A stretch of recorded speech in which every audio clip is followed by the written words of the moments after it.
Trump launches his re-election campaign. The media can barely hold themselves back in fury, and AOC steps on a political landmine. Good news, the journalistic firefighters are there to save her. I'm Ben Shapiro. This is The Ben Shapiro Show.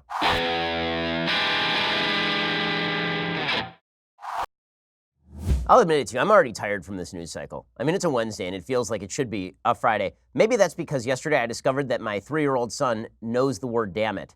That happened during a swim lesson. He just looked up at his teacher and said, damn it. And I looked down and I said, damn it. Well, we'll get to all the actual news in just a second. But first, what if buying a house was like buying a timeshare? You show up with a herd of other people that also wanted the free gift. Then you're in a pressure cooker sales presentation for 90 minutes. Let's call it 3 hours. You don't have the opportunity to have your real estate agent professionally negotiate the price. No inspector to uncover hidden problems. No loan officer to explain every detail of the loan terms, interest rate, fees, payment schedule, total cost. Folks, you wouldn't buy a home this way. But that's exactly how the majority of timeshares are sold. I know because I've been in a timeshare presentation. They're really good at what they do, but this is really not a great way to buy anything remotely resembling a timeshare. It's pretty ridiculous. And if you're stuck in a timeshare, if you called the resort and they won't let you out, if you've tried selling it and you can't, call Timeshare Exit Team right now. They will fight for you. I trust them, and you can trust them as well. I've known them ever since I was doing a radio show in Seattle. I've seen them grow from a very small business into a fairly large business. Text Ben to 797979 for a free consultation. That is my name, Ben, B-E-N, and to 797979. Message and data rates may apply. You can trust the folks at Timeshare Exit Team to fight for you when it comes to getting out of your timeshare. That's text Ben to 797979 for that free consultation with Timeshare Exit Team. Okay, so the big news yesterday was that the President of the United States announced his re-election campaign. Now, it was a foregone conclusion. He was going to run for re-election, of course. We've had very few presidents who have decided not to run for re-election in the history of the United States.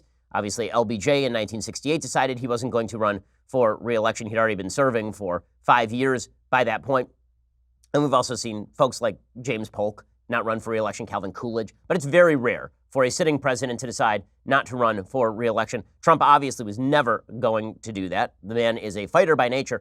And so yesterday, he finally made the announcement. He brought out all of the Republican luminaries down to Orlando, Florida. Now, as I mentioned yesterday on my radio show, doing the rally in Orlando is a sign that Trump may think that Florida is in play, which makes sense. Florida is extraordinarily closely divided. If Trump loses Florida, he loses the election. There's been a lot of talk about Michigan and Wisconsin and Pennsylvania, but first things first, Trump does have to shore up Florida. In the polling, he is running about even with Joe Biden right now.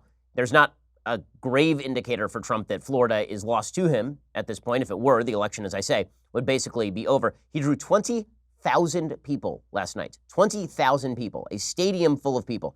And the crowd was raucous. They were up. I mean, people were into it. President Trump still has it. I mean, he has that star power. There is just no question. And then he brought forth his conquered adversaries, like the Romans bringing back their enemies in chains. One of the funny things about this rally was Trump bringing forth all of the senators who had previously said that they would never vote for him and that he was really terrible to pay homage to him. Everybody from Senator Lindsey Graham to Marco Rubio being trotted out to endorse the president for re-election because obviously he's the president of the United States. The rally got kicked off not with Trump, but with his vice president, Mike Pence, who will be running with him. All the speculation about Pence being dumped from the ticket in favor of somebody with a little bit more star power, that was never real.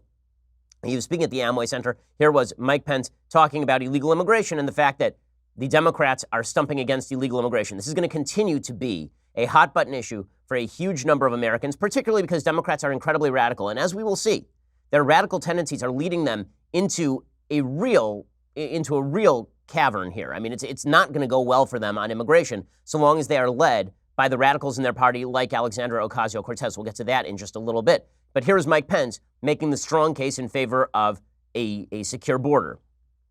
We've supported Customs and Border Protection. We've stood by the courageous men and women of ICE, and thanks to the President's stand, Mexico has done more to secure our border in the last 10 days than the Democrats in Congress have done in the last 10 years. And obviously that is true. I mean, the fact is that even as Democrats complain about the conditions on the border, they have refused funding for ICE, for Border Patrol. They've refused funding for the Department of Homeland Security sufficient to allow people to be kept on the border. Okay, so Pence leads this thing off. The crowd, as I say, is really raucous. They are really up. Now, Trump's speech was effectively the same as every rally that he's done for the last several years. We now live in an era of consistent campaigning. There is no point at which the president is not campaigning for re-election, just as there is no point in a 24/7 news cycle at which a congressperson is not campaigning for re-election. This was true of Barack Obama, who never actually disbanded his 2008 campaign. He just sort of morphed it, and then he morphed it back into a campaign around 2012. And then that campaign was effectively handed over, at least in large part, to Hillary Clinton in 2016. The era of the consistent campaign, thanks to media coverage, is now. And so Donald Trump never stopped running, but he made his announcement official last night. He said he was officially running, and of course, the crowd goes wild. We're going to keep on fighting for every man and woman and child all across this land. With every ounce of heart and might and sweat and soul, we're going to keep making America great again. And then we will indeed keep America great.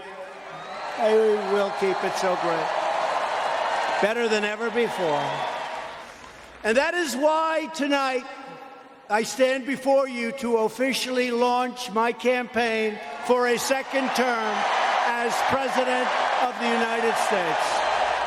Okay, so obviously you can hear the crowd very enthusiastic. And this is what Republicans are counting on, is that the polls are undercounting Trump voters, or that perhaps the polls aren't taking account of the enthusiasm gap between Democrats and Republicans. Certainly, President Trump's campaign manager was saying exactly this. Brad Parscale, his campaign manager, said, we don't need to pay attention to the polling. The polling is dead. Now, I think this is a bridge too far. I think that the odd circumstance by which the polling on the state levels was off dramatically in 2016, but the national polling was correct. I'm not sure that you can continue to bet the data will always be wrong, but apparently this is part of the campaign strategy. Here's Brad Parscale telling CBS News about this. The country's too complex now to just explain what you mean. I just think the country's too complex now just to call a couple hundred people and ask them what they think. There are so many ways and different people that are going to show up to vote now. The way turnout now works, the abilities that we have to turn out voters, the polling can't understand that. And that's why it was so wrong in 2016. It was 100% wrong. Nobody got it right. Okay, well, the truth is that on the national level, actually, it was pretty good. In 2018, it was also pretty good. So, for the Trump campaign to basically say polls don't matter, I understand this is all part of a campaign tactic in order to make sure that Trump's base is not depressed, that they think that this election is not only winnable, but winning for President Trump, even if the polls say otherwise. I'm not a fan of ignoring the data, even if the long shot came in 2016. That's basically what happened. Nate Silver had it about a 70-30 shot Hillary Clinton was going to win. A 70-30 shot is not a 100-0 shot. It means sometimes 30% of the time the underdog wins. And that's what happened in 2016. To kind of cast out all the data, I think is wrong. But I understand that it's part of a broader Trump campaign strategy, which is to get his own folks to ignore whatever polling data comes out in the somewhat justified belief that the polls were mistaken in 2016 and could easily be mistaken again. So President Trump's campaign is going to be launched on two bases. One is that the Democrats are really, really bad, and two is that his record is really good. Those should be the two bases. And then there's this third basis upon which he is launching the campaign that I think is not going to be fruitful for him, and that is that he is a victim. I don't think that presidents who proclaim that they are victims tend to win re-election very often. I think presidents who spend a lot of time complaining that everybody is mean to them look weak, and that is not something that the American people sympathize with very strongly. So when President Trump is on the attack against the Democrats, he's in good shape. When he's talking about his stellar economic record, for example, or his foreign policy record, which I think is overall very good, although I disagree with his North Korean policy in particular. I think he has a lot to brag about there. But when he gets into the woe is me kind of routine, yeah, that's red meat to the base, but it's not going to win over anybody in the middle who basically says, you're president of the United States, stop complaining, dude. So here's President Trump with line number one. The Democrats are extraordinarily radical, and they want to destroy you and the country. Now, the media, of course, are going nuts over this. How could Trump say such a thing? Well, Barack Obama said things that were very much like this in 2012. There was the implication from Democrats consistently that Republicans wanted to grind the poor under their heel, that Republicans are terrible for the country, that they want old people and sick people to die. I mean, Bernie Sanders says this sort of stuff on a routine basis. I mean, right now, the Democrats are claiming that Donald Trump is setting up a Holocaust on the border. We'll get to that in just a bit. But here's President Trump making the case that Democrats want to destroy you and the country. His case against democratic radicalism will be a fruitful line of attack for him. The Democrats don't care about Russia. They only care about their own political power. But they are really going after you. That's what it's all about. They wanted to deny you the future that you demanded and the future that America deserves and that now America is getting. Our Our radical Democrat opponents are driven by hatred, prejudice, and rage. They want to destroy you, and they want to destroy our country as we know it. Not acceptable. It's not going to happen. Okay, well, this is the core of his pitch. The core of his pitch was always that there are motivated players inside the Democratic Party who want to see a fundamental sea change in the nature of the country, and that those people are focused on attacking the so-called deplorables. It's why Hillary Clinton's attack on the deplorables was a huge campaign error.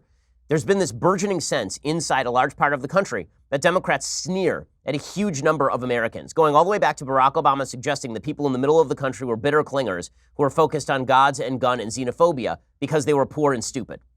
Going all the way back to then, there was this feeling that there is this huge culture gap, and Trump has taken advantage of that culture gap by saying to a lot of folks, well, listen, I respect you, but Democrats don't. I take you seriously, but Democrats don't. When you tell me that you have problems in your life, I take that seriously. Democrats claim that you are beneficiaries of white privilege. Democratic radicalism is Trump's best friend here. It is Trump's best friend. And Trump continues along those lines. He also suggests, look, the Democrats are socialist, and they're openly proclaiming they're socialist, and this isn't a socialist country.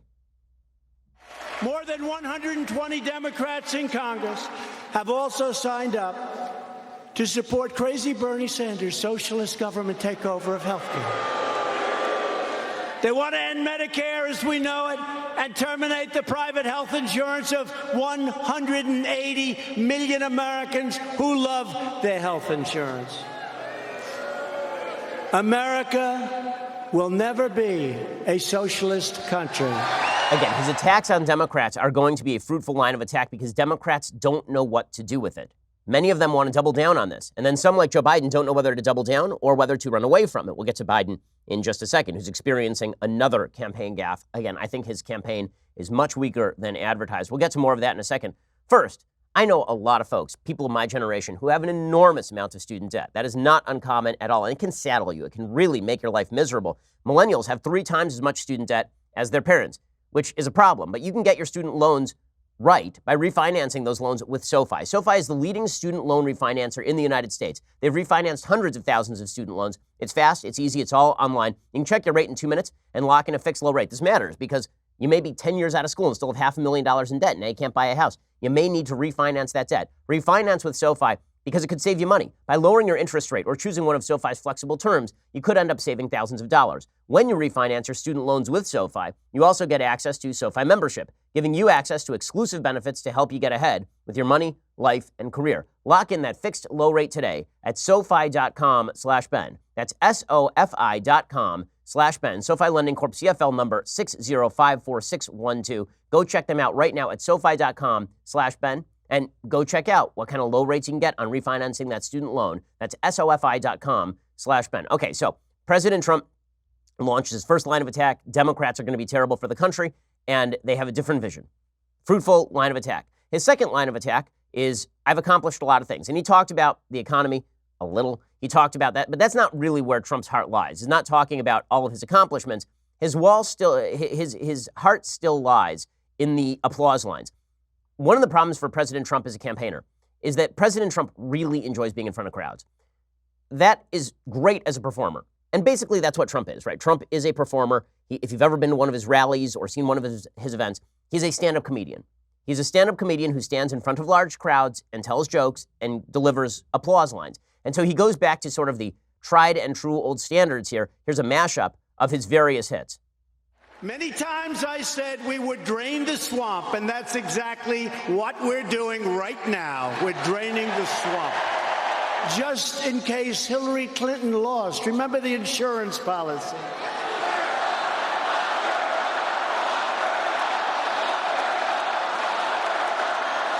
And we are building the wall. We're going to have over 400 miles of wall built by the end of next year. It's moving rapidly. The chanting, lock her up. There was a point during this rally where the crowd started chanting, CNN sucks, at which point CNN actually cut away. It was amazing. The media are not biased in any way. They're not just trying to preserve themselves in any way. CNN, I mean, there's footage of it. President Trump starts talking. The crowd starts chanting, CNN sucks. And so CNN, in retaliation, cuts away from the president's re-elect rally. The amount of press we have tonight reminds me of the Academy Awards before it went political and their ratings went down the tubes.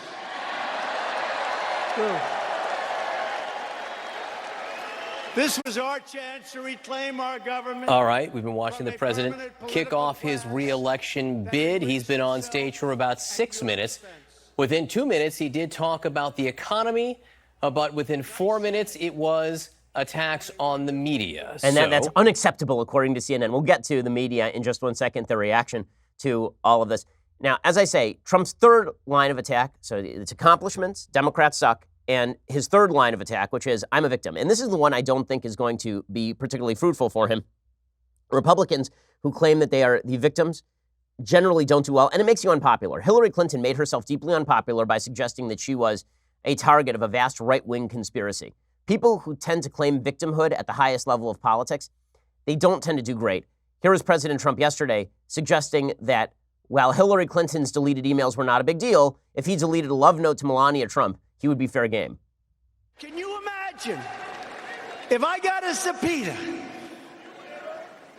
Think of this. If I got a subpoena for emails, if I deleted one email like a love note to Melania, it's the electric chair for Trump.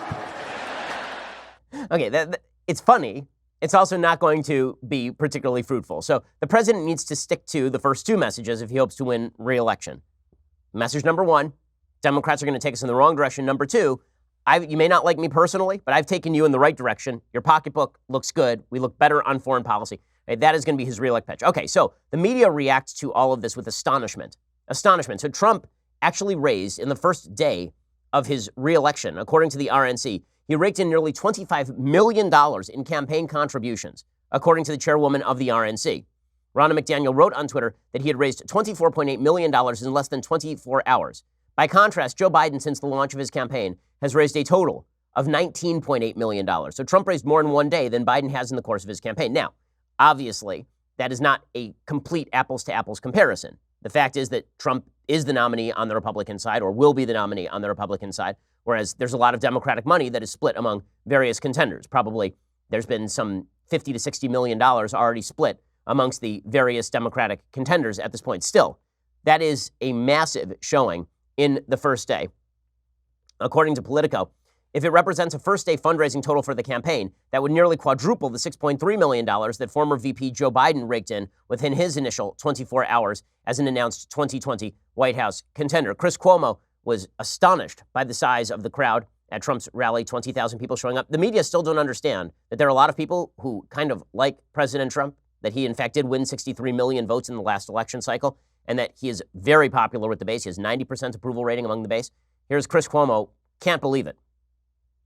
So based on the capacity of the arena in Orlando and what we see from the seating, there's probably 20,000 people at this rally for the president tonight, and that is bigger than Democrats are getting so far, to be sure.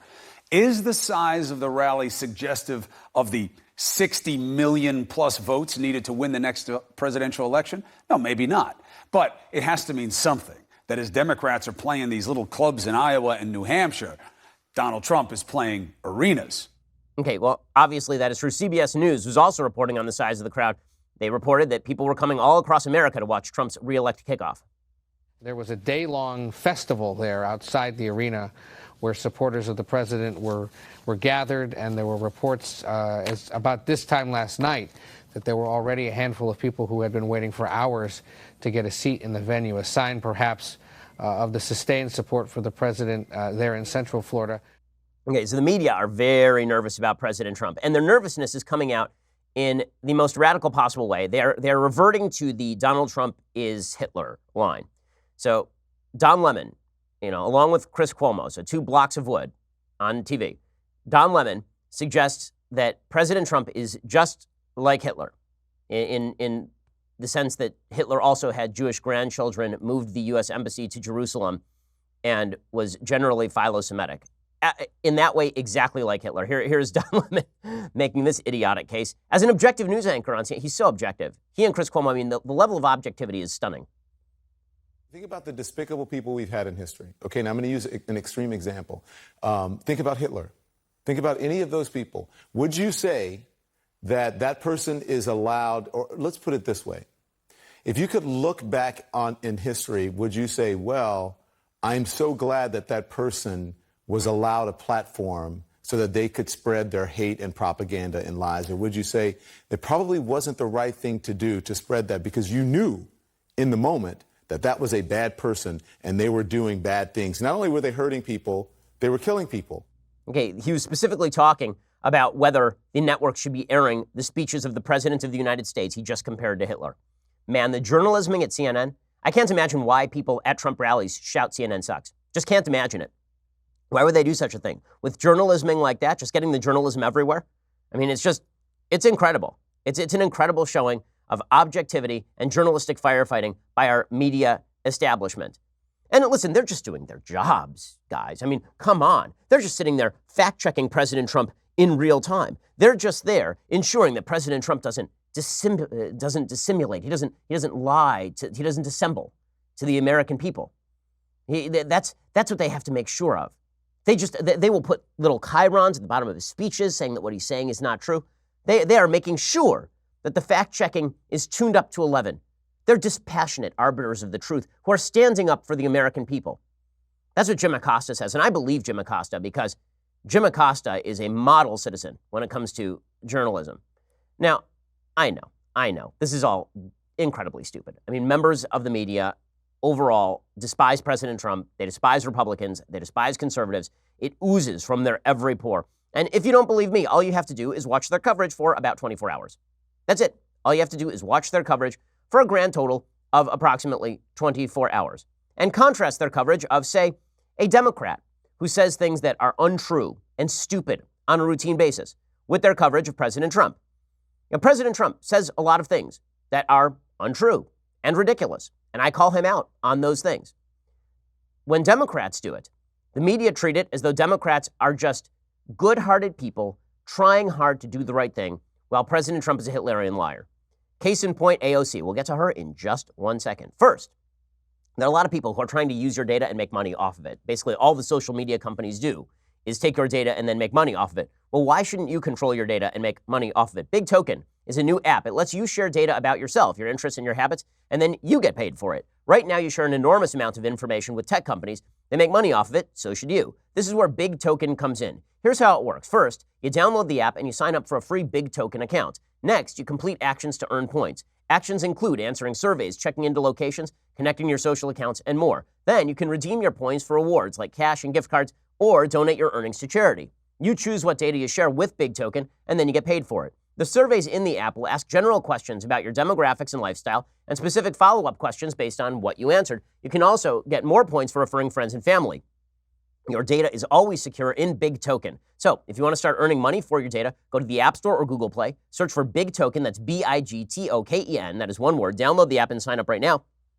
Make sure to use my referral code Shapiro. Again, search Big Token in the App Store, Google Play, download the app, use my referral code Shapiro to sign up, claim your data, and get paid for it as opposed to letting other people make money off your data. Okay, so speaking of the media's insane bias, all you have to do to detect the media's insane bias is follow how they treat the estimable AOC. Intellectual heavyweight, woman with an IQ, I would say easily of 95. I mean, she is just incredibly bright, incredibly facile, really in control of her knowledge. So yesterday we commented on this briefly because it didn't seem like it required further comment, but apparently, according to the media, it does. AOC was doing an Instagram in which she compared detention of illegal immigrants at detention centers where they are fed and where they are housed and where they are kept pending an asylum trial. She compared that to concentration camps. And specifically, she compared it to Nazi concentration camps. Now, I know everybody's ignoring the actual text of what she said. Everybody's ignoring what she said. She drops the reference never again at the end of this clip. When you say never again, you are specifically making a reference to the Holocaust. But the media took various lines of attack to defend AOC. First, they claimed she wasn't talking about the Holocaust. Then they claimed, well, there are other concentration camps that aren't the Holocaust that she is talking about. Then they claimed, well, maybe it kind of is like the Holocaust after all. They're basically trying everything they could do to spin AOC out of her own stupidity. I'm very much looking forward to seeing how far AOC can push this. Honestly, I really would love to see AOC come out tomorrow and suggest that the earth is flat and watch as the media explain that not only is she correct, that it's Donald Trump's fault. That's where we are going here. So here's AOC's original comment. The United States is running concentration camps on our southern border. And that is exactly what they are. They are concentration camps. And if that doesn't bother you,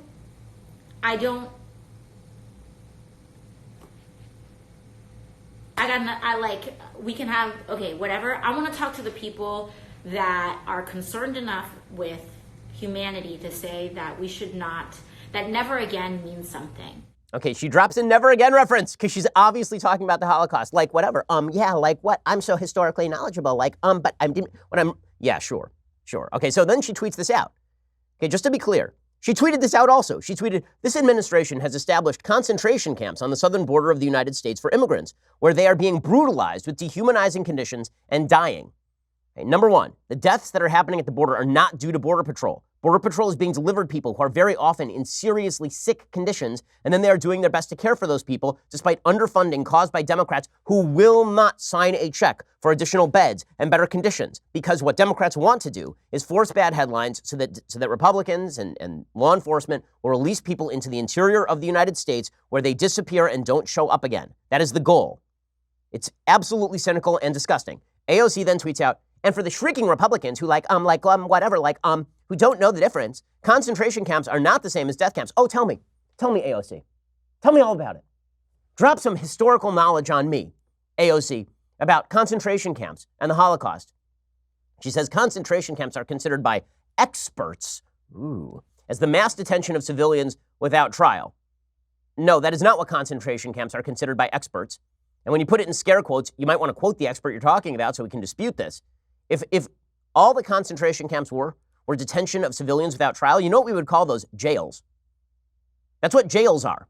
When you arrest somebody and you don't try them and you hold them in jail pending a trial, are those concentration camps? I assume that maybe she would say yes because she's a crazy person. She also says that's exactly what this administration is doing. Okay, so first, you'll see, the media tried to claim that she didn't mean what she said. Obviously, she's not. Obvious. How could you guys say that she's talking about the Holocaust? I mean, sure, she used never again, but she's not talking about that. When she says concentration camps, she means camps where people concentrate, like where they sit there and stare at things, or where they drink juice made from concentrate. Probably that's what she's talking about. Now, anyone who watches this knows precisely what she is talking about, but that is no good. Apparently, according to Brian Stelter at CNN, journalistic ombudsman of CNN, he claims that the MSNBC viewers who watch this knew she wasn't talking about the Holocaust. Weird, because half the media are claiming that she was and that she's right, and the other half are claiming that she wasn't. So which is it, guys? So hilariously enough, Yad Vashem, the Holocaust Memorial Museum, had to sound off on this. Okay? And they tweeted out, AOC, concentration camps assured a slave labor supply to help in the Nazi war effort, even as the brutality of life inside the camps helped assure the ultimate goal of extermination through labor. Learn about concentration camps. #Holocaust, #history. When you're getting actually tweeted by Yad Vashem about the history of the Holocaust, not great. And then the acting ICE director comes out and he says, this is absurd, because of course, this is absurd. The Congresswoman has accused this agency, and particularly this department, of housing migrants in what she calls concentration camps. Do you think that's an inappropriate comparison for the Congresswoman to make? It's completely inappropriate. It's reckless, it's irresponsible, it's misinformed, and it's flat out wrong. And of course, that is 100% true. Liz Cheney jumped in as well, one of the high-ranking House members for the Republican Party. She jumped in, she said, please, AOC, do us all a favor and spend just a few minutes learning some actual history. 6 million Jews were exterminated in the Holocaust. You demean their memory and disgrace yourself with comments like this. And number one, I would like to point out here that the exact same people who are defending the comparison between detention camps at the southern border, detention centers at the southern border, and concentration camps from the Holocaust side with Iran and Hamas and want to boycott the state of Israel. So when we're talking about the actual extermination of Jews, they're like, well, whatever. And when it comes to, people being temporarily held because they're trying to get into the country illegally, then it's like, that's just like the Holocaust, guys.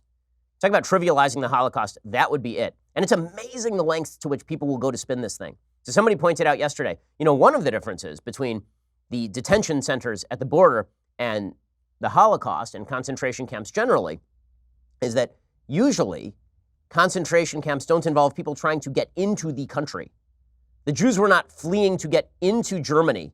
And then the Germans were like, look at all these illegal immigrants. We better jail them. Pending trial.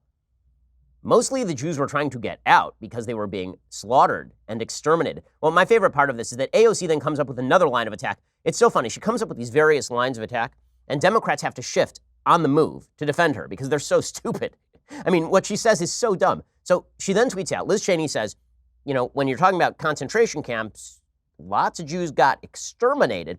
Here's AOC's, no, we need the extermination. The 19 is what we need here. AOC then tweets out that it is just very, very bad that Liz Cheney used the term extermination. She says, maybe you should learn history. Using Nazi terms like extermination is really bad. You can't do that.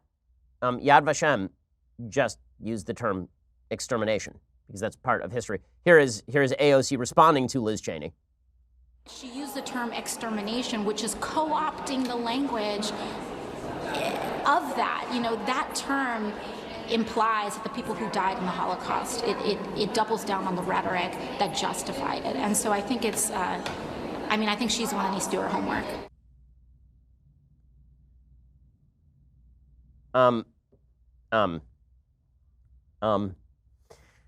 Well, that's a thing a human being said.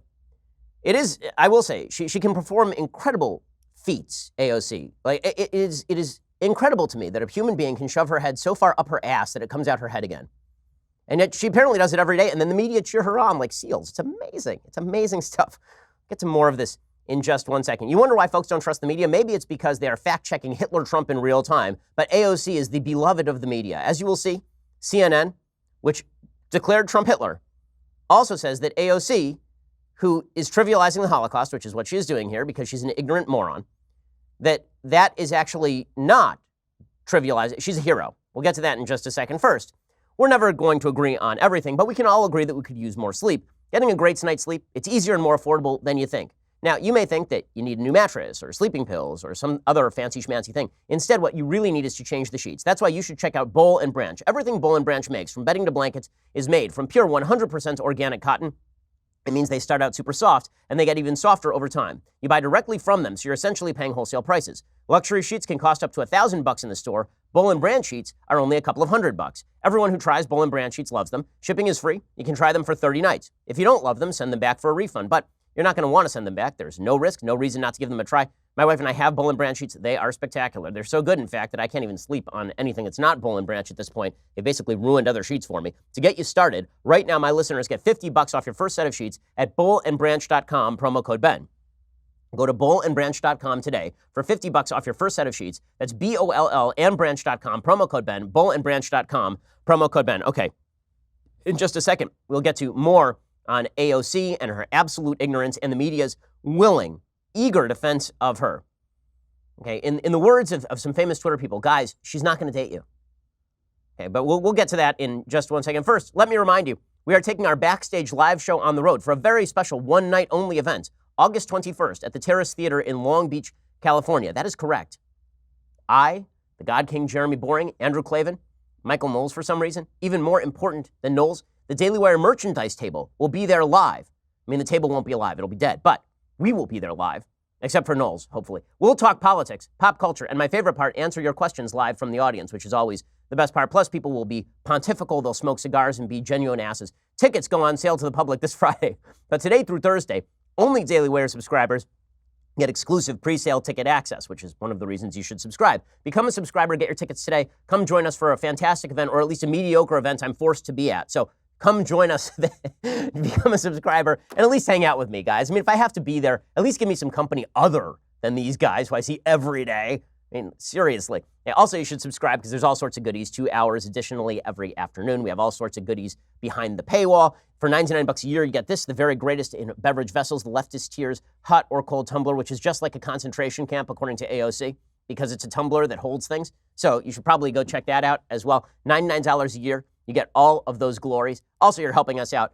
The fact is that the militant left is interested in shutting down all debate and deplatforming everyone. You help us protect against that by becoming part of the team. Please join us over at dailywire.com. We are the largest, fastest growing conservative podcast and radio show in the nation.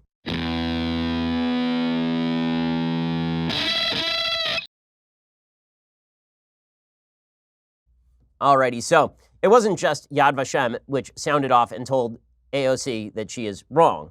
It was also the JCRC of New York, which is the central coordinating and resource body for 60-plus Jewish organizations in the New York metro area. They wrote a letter to her yesterday saying, "We are deeply disturbed by the language used in your recent Instagram live video, which seeks to equate the detention centers on America's southern border with Nazi-era concentration camps. The terms concentration camp and never again are synonymous with and evocative of the atrocities committed by Adolf Hitler's Nazi Germany, in which 6 million European Jews were systematically denied civil and human rights due to their race and ultimately murdered in a state-sponsored genocide. As concerned as we are about the conditions experienced by migrants seeking asylum in the United States, including family separation, unusable facilities, and lack of food, water, and medical resources, the regrettable use of Holocaust terminology to describe these contemporary concerns diminishes the evil intent of the Nazis to eradicate the Jewish people. We urge you to refrain from using terminology evocative of the Holocaust to voice concerns about contemporary political issues." This is, by the way, a nonpartisan Jewish group that includes a bunch of liberals in it.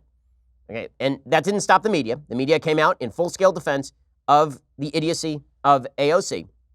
Kevin Cruz, Twitter's favorite historian over at Princeton, he started tweeting out in her defense. He says, "We associate the Holocaust with death camps like Auschwitz, but those didn't come out of nowhere. Concentration camps like Dachau had been around since 1933, setting the principle that Auschwitz then built upon. So, to prevent another Auschwitz, protest another Dachau." Okay, so now Cruz is comparing detention centers at the border for illegal immigrants trying to enter the country, pending trial, to Dachau, which was, I mean, again, the level of historical ignorance from this supposed historian is astonishing. Dachau was supposedly a home for German citizens who were dissenters.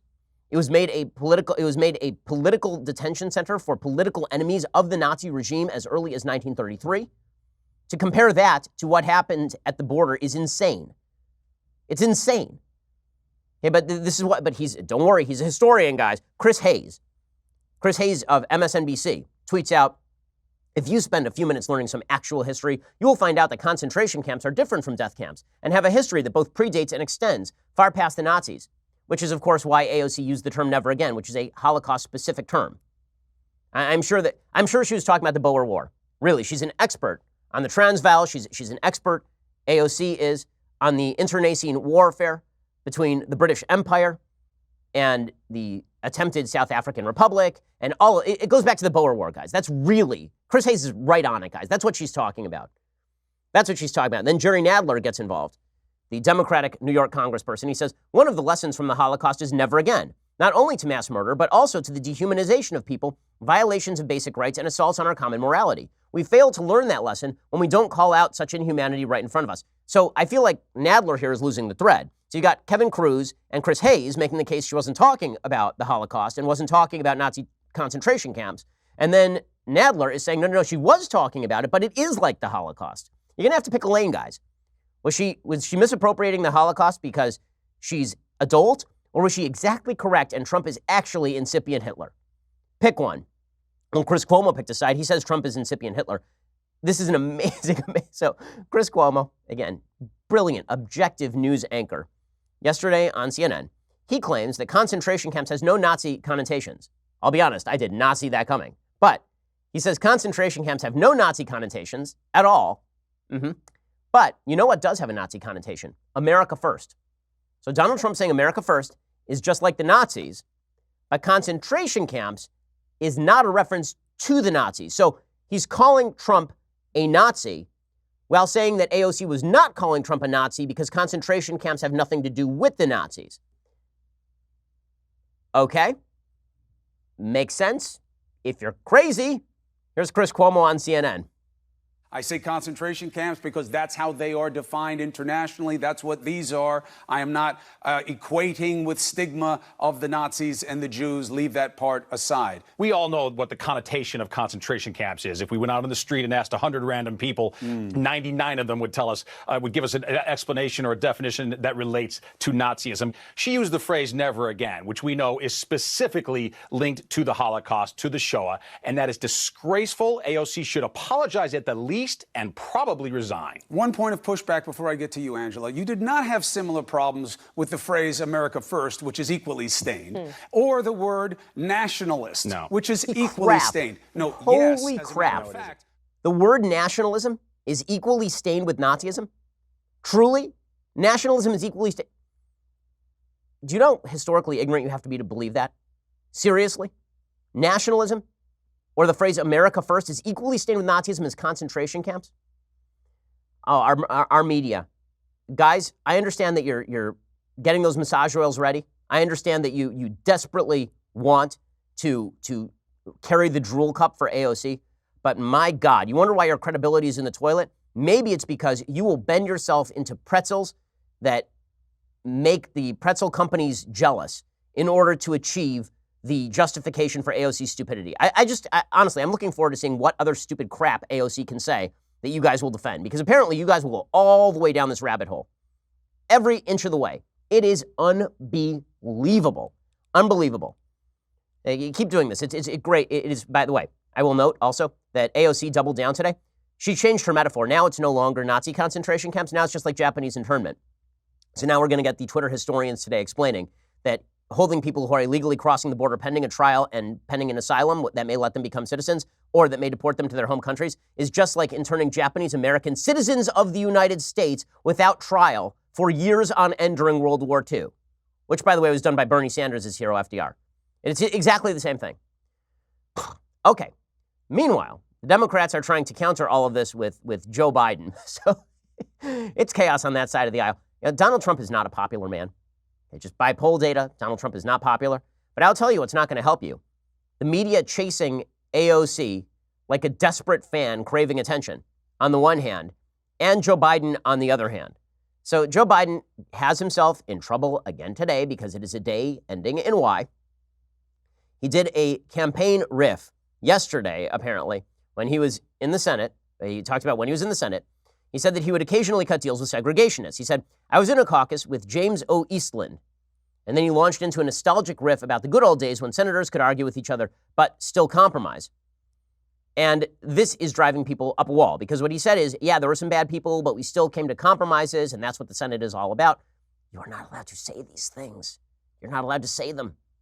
And people are rightly or wrongly going after Biden on this basis. People pointing out that the folks that he is talking about cutting deals with were some of the worst segregationists in American history. Biden is just going to keep stepping in it because he doesn't know where the lines are because the lines keep moving on him. It is pretty amazing. Jonathan Chait over at New York Magazine has a long piece about this. He says, at first blush, Biden's segregationist riff is disturbing. When you poke below the surface, it gets even more disturbing. It suggests he has not grasped any of the tectonic changes in American politics and that he is equipped neither for the campaign nor the presidency. He says American politics has grown more polarized because the unusual and precarious conditions of the 20th century have disappeared. Politics in the 19th century was deeply polarized around linked issues of race and big government. But after Reconstruction was crushed, the Republican Party abandoned its commitment to African-American equality and activist government, while the Democratic Party eventually adopted those identities. Weird, because the Democrats, after Reconstruction, were still the dominant party in the South, so that's not historically true. But he talks about how basically Mitch McConnell and the Republicans are the root of all evil and represent the segregationists today, and Joe Biden is still trying to make deals with them, and this is the big part of the problem. So Biden is not going to be let off the hook. His sort of charming old codger stuff is not going to be of much use to him in this whole fight. He's going to be attacked mercilessly by the other Democrats and by the media, who, by the way, are beginning to notice. It's amazing how conveniently the media notice things. It's pretty incredible. So the media only noticed that Joe Biden happens to be a habitual liar occasionally. So when he's running for president in like 1988, and then not for 8 years when he was vice president, but now again, they're beginning to notice that Joe Biden makes things up, prevaricates an enormous amount, and that he says dumb things repeatedly. By the way, here's what Biden said. He said, I was in a caucus with James O. Eastland. He never called me boy. He always called me son. He said that there was another senator named Talmadge who was a segregationist.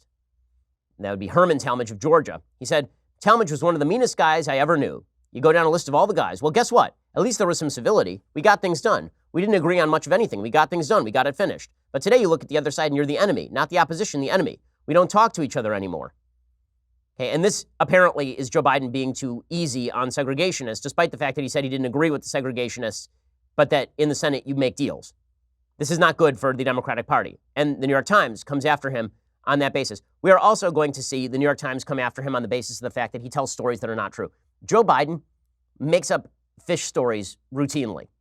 It's pretty amazing, actually. Here's one of the fish stories that he just that he told in 1989, for example.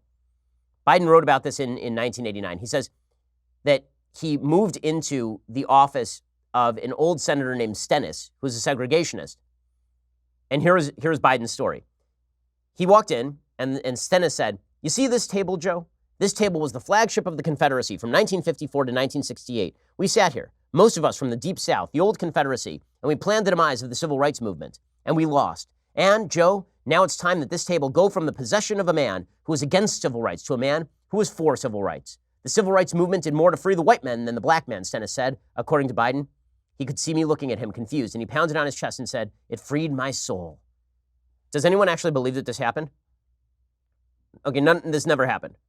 And this is, he tells these kind of stories all the time, does Joe Biden. Here's another story that Joe Biden tells because he is a habitual liar. This is the funny thing. And people are like, oh, Joe Biden, that's an honest man. No, Joe Biden, in a debate, in an open debate for the vice presidency in 2012, suggested that NATO had kicked Hezbollah out of Lebanon. Hezbollah never left Lebanon. Paul Ryan didn't know enough to call him on it, but I remember sitting there watching the debate going, that's not even close to true. Here's my favorite Joe Biden story. This is brought to you, by the way, courtesy of Alex Griswold, who writes over at the Washington Examiner, I believe, and the Washington Free Beacon. Here is a story that Joe Biden told recently. He said, "My dad was on his way to a job in the morning, and this, if you know anything about my city of Wilmington, there's a place called Rodney Square, and the buildings surrounding Rodney Square were the DuPont Company, the Hercules Corporation, which was big then, the ICI Americas, and so there were a lot of plain gray suits. And an awful lot of, at 8 a.m. in the morning, an awful lot of men and women hustling off to work.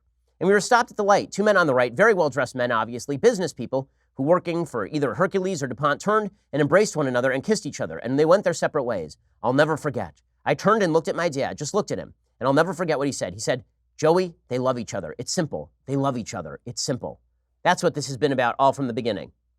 So Biden was 17 in 1959. So according to Joe Biden, in 1959, he was driving through downtown Wilmington and saw 2 male businessmen kissing each other in the business district in full view of everyone in a state where homosexuality was illegal.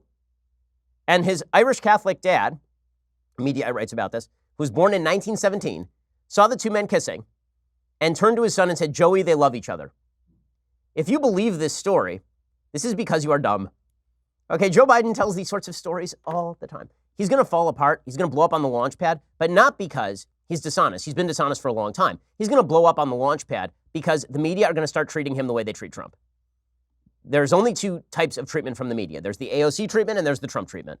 He's going to receive the Trump treatment. The media have decided they're not interested in a Joe Biden presidency, and so they are going to tear him down. Up until the point he becomes the nominee, if he survives that long, at which point he will get the AOC treatment. That's the way this is going to go. And then people wonder why we don't trust the media. Okay, time for some things I like and then some things that I hate. So, things that I like. There is a movie that is actually quite good on Netflix. You sort of have to have the ending explained to you, so I won't spoil it for you. But the movie is called I Am Mother. I am a sucker for sci-fi. I really like sci-fi.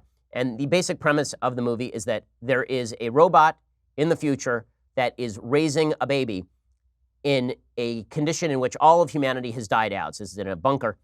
And then a human knocks on the door, basically, and what happens next. The whole thing is obviously supposed to be metaphorical, and the ending is not properly spelled out. You actually have to read about what the ending was about to get what the ending was, and then you're like, oh, that makes sense. But here's a little bit of the preview. It is well acted. It is Rose Byrne, who does the voice of the robot, is terrific. Here's a little bit of the preview.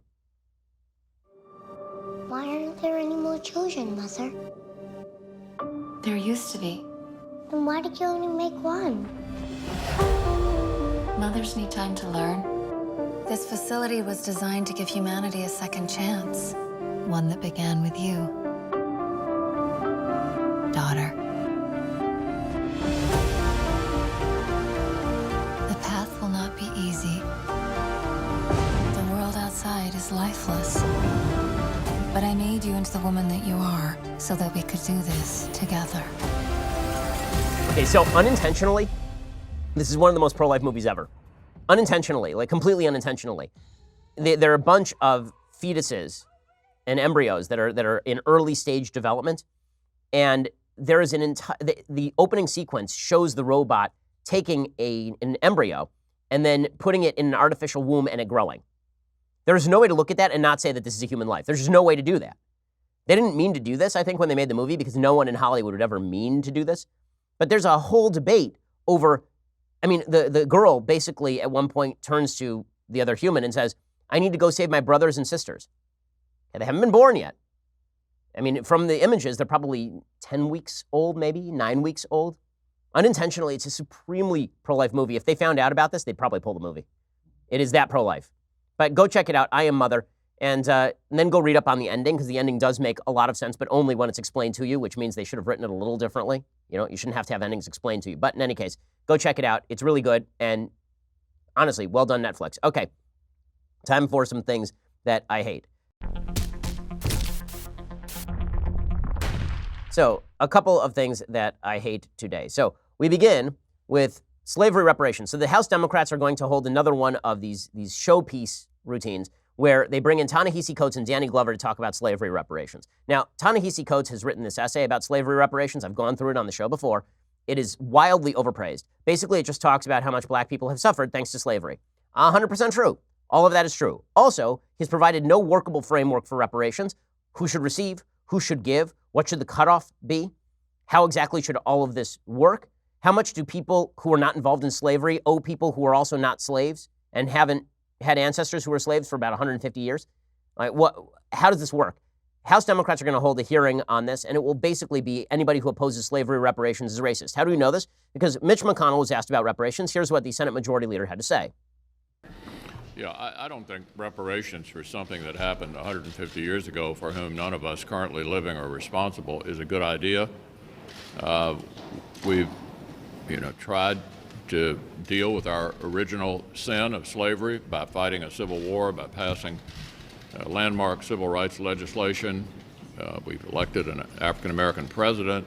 First of all, it'd be pretty hard to figure out who to compensate. We've had waves of immigrants as well who've come to the country and experienced dramatic discrimination of one kind or another. So no, I don't think reparations are a good idea. Okay, so he says that. That's a reasonable point of view. That is a very reasonable point of view. Here's how Don Lemon characterizes it on CNN. Maybe you should give back some of your wealth. Maybe you should give back your grandfather's college degree. Maybe you should give back your great-great-grandfather's land that you were given, and, on and on and on. Yeah, people weren't there, but people reaped the benefits from it.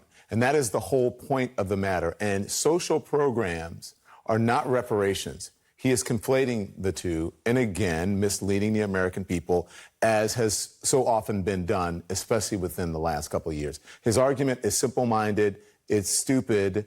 I would say it comes from a position of privilege and probably one of bigotry as well. Oh, so he's a racist. So if you say that slavery reparations is unworkable and that, an immigrant, like an Asian immigrant, shouldn't pay slavery reparations to perhaps Kamala Harris, who does not have ancestors who were slaves, that is apparently racist now.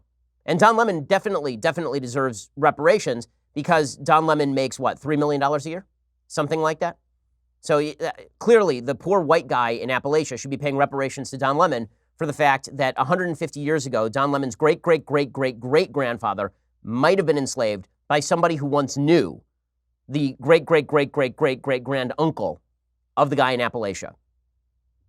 I mean, reparations is unworkable. Everybody knows it, and everybody knows that this is a talking point that is specifically designed to generate controversy, not to help heal old wounds. Nobody has yet come up with a workable framework or an explanation of what this would look like, and asking those questions is now considered racist. Why? Because this is a narrative the media wishes to draw. Now, speaking of narratives that the media wishes to draw, it is amazing how these values are crammed down on the American citizenry. So there is a teacher who recently kicked a student out of class for insisting that there were only two genders. Really, this is a thing that happened. So the teacher was talking specifically about biological sex, and the student said there are only two sexes, male and female, which is true. They're intersex people, but there are only two actual sexes, male and female, biologically speaking. Intersex people exist, but this does not obliterate the categories of male and female. Okay, so the student says this, And the teacher immediately expels the kid from class while acknowledging openly that what he is saying is utterly ascientific. There are more than one gender in this country. That's your opinion. That is my opinion, and that is an opinion which is acceptable in the school. I'm afraid yours, which you're saying that there's no such thing as anyone other than male or female, is not inclusive. Scientifically, there are just two genders, depending on what I get gender. But you're choosing to make an issue of this, because I said, are you really going to hear? That was your opportunity to keep quiet. Not in the school. So you get to put your opinion out in class, and my opinion. No, I am not. My opinion has to stay inside my house. I am not putting my opinion. I am not putting my opinion out. I am stating what is national school authority policy. Okay, and then the student says it's not scientific whatsoever, and the teacher concludes, not every policy is scientific, Murray. Oh, this is good. Well, here's what happens when policy is not based on science or anything else. By the way, this happened, I believe, in Scotland. So this is not happening in the United States yet. Okay, so here is what you end up with. You end up with this bizarre argument that sex does not exist. And if sex does not exist, then no such thing exists as straight or gay or sexual preference or anything like that. And this leads to the inherent absurdity of the piece I'm about to bring you from Psychology Today. Karen Blair writing, Professor Karen Blair. Okay, you ready for this? Because you're going to have to put on your confused hat on, because this is deeply confusing. You'll see why. The article is called, Are Trans People Excluded from the World of Dating? New research explores the extent to which trans people are excluded from dating. So basically, this professor and colleagues published some findings to a survey question of who would you date. The findings were published in the Journal of Social and Personal Relationships. According to the piece, our results indicated that 87.5% of the participants who were asked this very question only checked off the cisgender options, meaning a person who believes that their gender corresponds to their sex, meaning you're a female and you think you're a female, excluded transgender and non-binary individuals from their hypothetical dating pool. This apparently is responsible for the suffering of the transgender community. It is not, in fact, that gender dysphoria is a mental condition that leads to depression and is heavily linked with it. It must be societal discrimination and cruelty. And what the article basically purports to say is that you are, in fact, a sexist if you will not date a transgender person.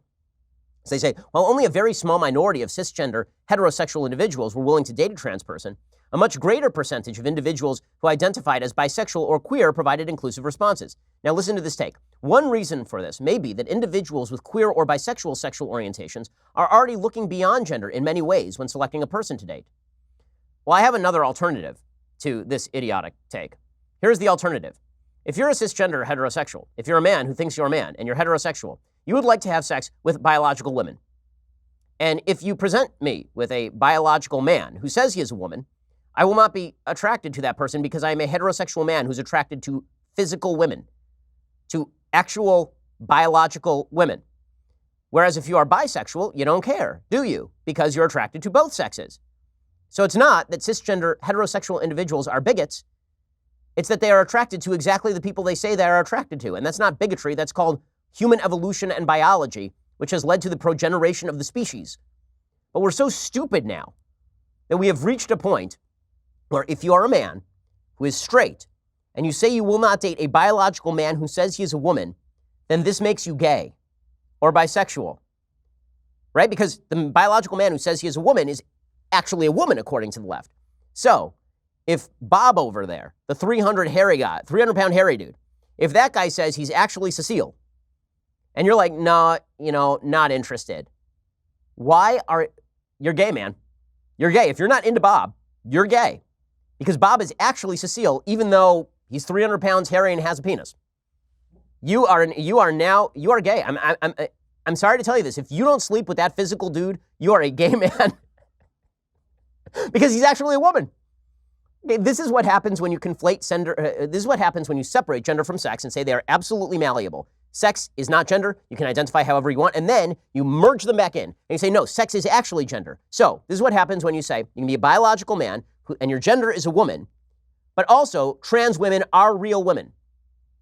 If by real you mean like biological, if by real you mean should be treated like a woman in every aspect of life, then you are saying something so radically incoherent that you end up with the bizarre result that if you are a homosexual man who will not sleep with a woman who says she is a man, this is because you are gay.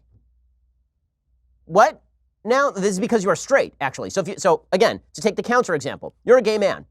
You only want to have sex with dudes. And here's a chick. And she says, hey, I'm a man. And she has all the lady parts. And you're like, well, not really into that because I'm into dudes. And then, and she says, no, but I am a dude.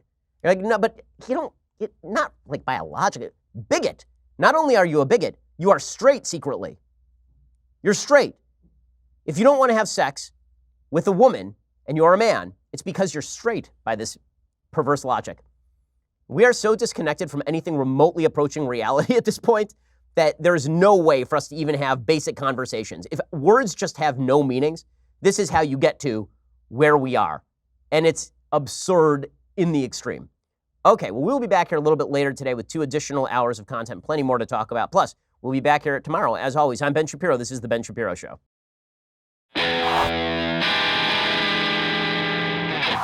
The Ben Shapiro Show is produced by Robert Sterling, directed by Mike Joyner, executive producer Jeremy Boring, senior producer Jonathan Hay. Our supervising producer is Mathis Glover, and our technical producer is Austin Stevens, edited by Adam Sayevitz. Audio is mixed by Mike Coromina. Hair and makeup is by Jesua Olvera. Production assistant Nick Sheehan. The Ben Shapiro Show is a Daily Wire production. Copyright Daily Wire 2019. Hey everybody, it's Andrew Klavan, host of The Andrew Klavan Show. Alexandria Occasional-Cortex says arresting illegal immigrants is like the Holocaust because she's an ignoramus. But there is someone partying just like it's 1938. And guess what? It's not President the Donald. I'll talk about it on The Andrew Klavan Show. I'm Andrew Klavan.